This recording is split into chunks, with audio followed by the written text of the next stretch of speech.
बाजूच्या खुर्चीचा निर्णय अध्यक्ष जो घेतील तो मान्य असेल। विरोधी पक्षनेते पदासंदर्भात मुख्यमंत्री फडणवीसांचं वक्तव्य। तर घाई गडबडीत निर्णय घेणार नाही, अध्यक्ष नार्वेकरांचं वक्तव्य। अजितदादांच्या राष्ट्रवादीचे अण्णा बनसोडे विधानसभेचे उपाध्यक्ष। अण्णा बनसोडेंची विधानसभेच्या उपाध्यक्षपदी एकमतानं निवड।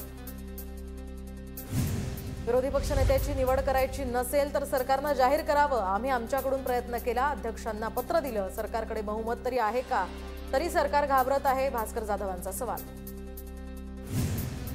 विरोधी पक्षनेता निवड सरकार मुद्दाम होऊ देत नाहीये। विरोधी पक्षनेता मिळाल्यास भ्रष्टाचाराची प्रकरणं उघड होतील। सर्वसामान्यांच्या प्रश्नांऐवजी भलत्याच प्रश्नावर चर्चा।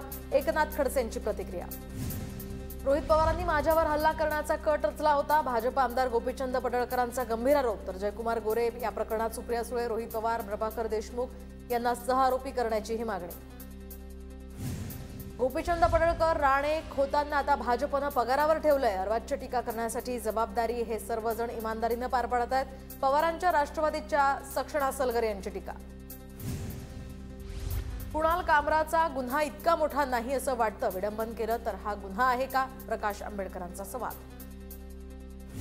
गोरे काय प्रकरण आहे याचा तपास मुख्यमंत्र्यांनी स्वतंत्रपणे करावा, राऊतांची मागणी। तर मुख्यमंत्री तपास भरकटवण्याचा प्रयत्न करतात, एकनाथ खडसेंचा आरोप। मुंबईच्या विधान भवन परिसरामध्ये तरुणाचं झाडावर चढून आंदोलन। तर आंदोलक ईश्वर शिंदे बीडमधील रहिवासी असल्याची माहिती। भाजप आमदार अनुप अग्रवाल यांच्या बंधरणीनंतर तरुणाला खाली उतरवण्यात यश। बीड हत्या प्रकरणाच्या सुनावणीमध्ये आरोपीची ऑनलाईन उपस्थिती। सुरक्षेच्या कारणास्तव 7 आरोपी ऑनलाईन पद्धतीनं सुनावणीला उपस्थित। कुणाल कामराला धमकीचे असंख्य कॉल्स। तर कॉल्स आणि मेसेजेसच्या माध्यमातून जीवे मारण्याच्या धमक्या। मला राजकीय नेत्यांकडून सुद्धा उघडपणे धमक्या दिले जात आहेत, मी घाबरून माफी मागणार नाही, कामराची प्रतिक्रिया। मुंबई पोलिसांकडून कुणाल कामराला लवकरच दुसरं समन्स पाठवलं जाणार। पहिलं समन्स पाठवल्यानंतर आता कामरा हजर न झाल्यामुळे दुसरं समन्स पाठवलं जाणार। कुणाल कामराची मानसिक स्थिती बिघडलेली असावी, कामराला घटनेचं गांभीर्य नसावं, योगेश कदम यांची कुणाल कामरावर टीका।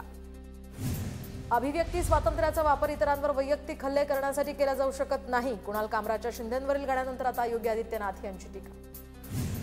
नागपुरात हिंसाचार झालेल्या परिसरात अद्यापही चोख सुरक्षा व्यवस्था। संशयास्पद हालचालींवर पोलिसांची करडी नजर। भाजप प्रवक्ते अजय पाठक यांना सीरियावरून जीवे मारण्याची धमकी। टीव्ही डिबेटमध्ये नागपूर हिंसाचारावर पक्षाची बाजू मांडल्यामुळे धमकी आल्याची माहिती। नागपूर हिंसाचार प्रकरणातील आरोपी एका आरोपीच्या घरावर बुलडोझर चालवण्याची पालिकेची तयारी। शेख नजीमचं बिनाकीमधल्या घराचं बांधकाम अवैध असल्याची पालिकेची नोटीस।